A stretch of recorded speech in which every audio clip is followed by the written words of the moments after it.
Assalamualaikum warahmatullahi wabarakatuh. Hai semuanya, berjumpa lagi dengan saya Wilda Risma Agisti.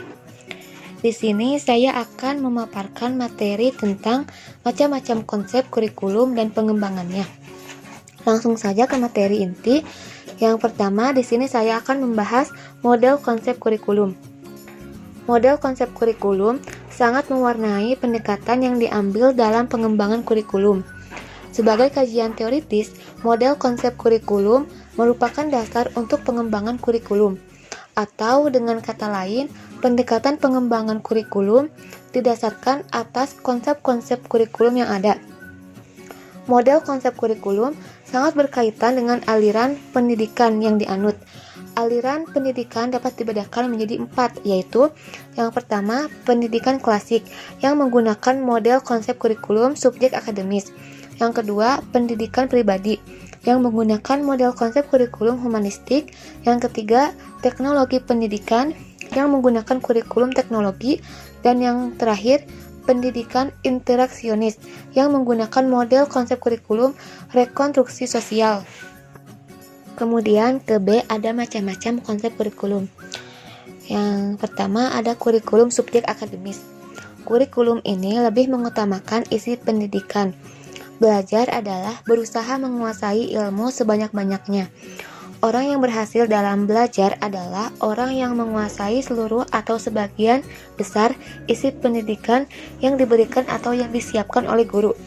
Karena kurikulum sangat mengutamakan pengetahuan, maka pendidikannya sangat bersifat intelektual. Nama-nama mata pelajaran yang menjadi isi kurikulum hampir sama dengan nama disiplin ilmu, seperti bahasa dan sastra, geografi, matematika, ilmu kealaman, sejarah, dan sebagainya. Sekurang-kurangnya ada 3 pendekatan dalam pengembangan kurikulum. Subjek akademis, yaitu melanjutkan pendekatan struktur pengetahuan, kemudian studi yang bersifat integratif, dan yang terakhir, pendekatan yang dilaksanakan pada sekolah-sekolah fundamentalis. Yang kedua ada kurikulum humanistik. Kurikulum humanistik dikembangkan oleh para ahli pendidikan humanistik.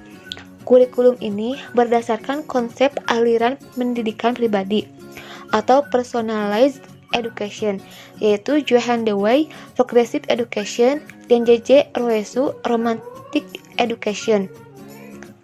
Aliran ini lebih memberikan tempat utama kepada siswa. Mereka bertolak dari asumsi bahwa anak atau siswa adalah yang pertama dan utama dalam pendidikan. Ia adalah subjek yang menjadi pusat kegiatan pendidikan. Pendidikan humanistik menekankan peranan siswa. Pendidikan merupakan suatu upaya untuk menciptakan situasi yang permisif, rileks, dan akrab. Oleh karenanya, peran guru yang diharapkan adalah sebagai berikut. Yang pertama, mendengarkan pandangan realitas peserta didik secara komprehensif. Yang kedua, menghormati individu peserta didik. Yang ketiga, tampil alamiah, otentik, tidak dibuat-buat. Kemudian yang ketiga ada kurikulum rekonstruksi sosial. Kurikulum rekonstruksi sosial berbeda dengan model-model kurikulum lainnya.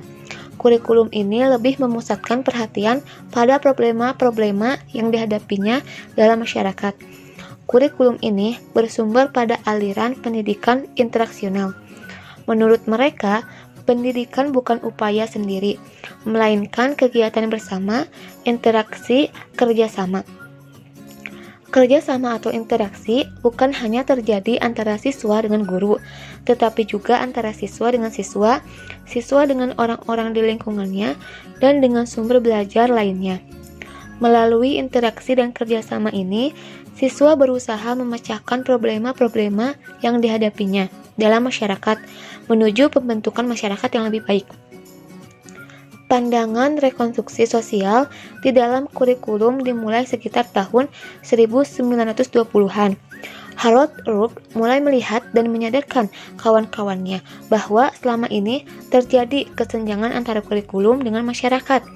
Ia menginginkan para siswa dengan pengetahuan dan konsep-konsep baru yang diperolehnya dapat mengidentifikasi dan memecahkan masalah-masalah sosial. Kemudian yang keempat ada kurikulum teknologi. Di kalangan pendidikan, teknologi sudah dikenal dalam bentuk pembelajaran berbasis komputer, sistem pembelajaran individu, kaset atau video pembelajaran. Banyak pihak yang kurang menyadari bahwa teknologi sangat membantu menganalisis masalah kurikulum dalam hal pembuatan, implementasi, evaluasi, dan pengelolaan instruksional. Perspektif teknologi sebagai kurikulum ditekankan pada efektivitas program, metode, dan material untuk mencapai suatu manfaat dan keberhasilan. Teknologi mempengaruhi kurikulum dalam dua cara, yaitu aplikasi dan teori. Jadi, kesimpulannya adalah kurikulum yang digunakan dalam lingkungan pendidikan dapat berupa realisasi dari masing-masing model kurikulum yang dapat disesuaikan berdasarkan kebijakan yang diputuskan pemerintah dalam usaha meningkatkan kualitas pendidikan. Kebijakan kurikulum yang ada dapat berdasarkan kepada satu model kurikulum atau berdasarkan gabungan dari setiap model kurikulum yang tercermin dari landasan filosofis, tujuan, materi, kegiatan belajar, mengajar, sampai kepada evaluasi. Sekian yang dapat saya sampaikan. Wassalamualaikum warahmatullahi wabarakatuh.